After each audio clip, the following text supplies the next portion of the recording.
तळ कोकणामध्ये भरपूर पाऊस होत असला तरीही सिंधुदुर्ग जिल्ह्यामधील काही गावांमध्ये अजूनही पाण्याची टंचाई ही जाणवते।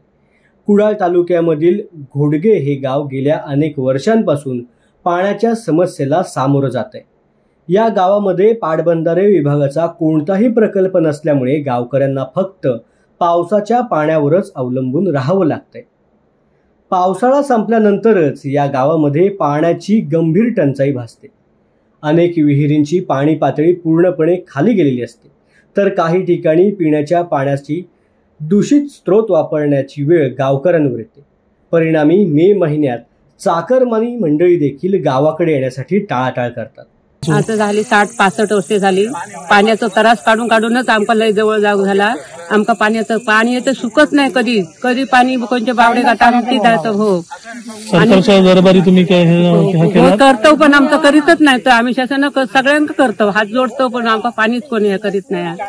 पण कशी आता म्हातारी माणसं आम्ही कुठे जाणार, नका सांगावं। हे बावडे बघलाच तुम्ही जाता, कसं खाणार पाणी?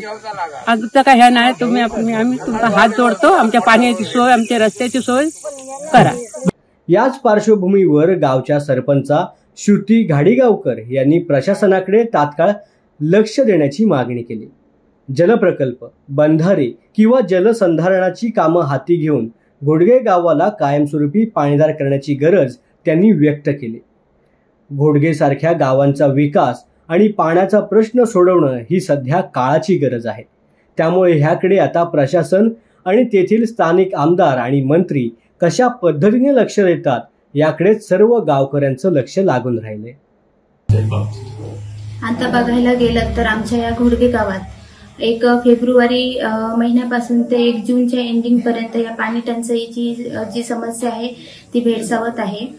तसं बघायला गेलं तर आम्हाला या घोडगे गावामध्ये फक्त पावसाचे 2 ते 3 महिने फक्त पाण्याचा मुबलक असा वापर होतो। त्यानंतर आम्हाला या पाण्याच्या संकटाची हा सामना पूर्ण महिला वर्गाला करावा लागतो। आमच्या या गावामध्ये आम्ही ज्यावेळी बसलो सरपंच म्हणून पदावर, त्यावेळी आम्ही कार्यरत राहिलो। त्यासाठी ही समस्या दूर करण्यासाठी आम्ही जलजीवन मिशन या योजनेअंतर्गत आम्ही आमच्या गावात 1 कोटी अंतर्गत या निधीचा आम्ही अवलंब केला।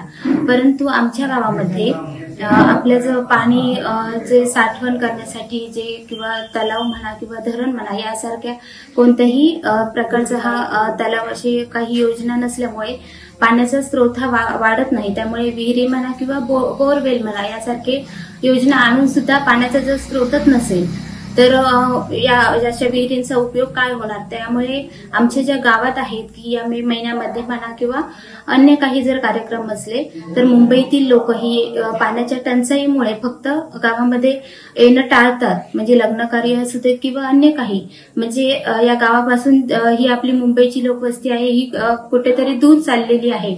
मग यासाठी आमच्या या वाड्यामध्ये भटवाडी, पायरवाडी, मळेवाडी त्याचप्रमाणे हेळवाडी या लोकातील या गावातील वाडी या 4 ज्या वाड्या आहेत या 4 वाड्यांना जोरदार या पाण्याची सामना करावा लागतो आहे।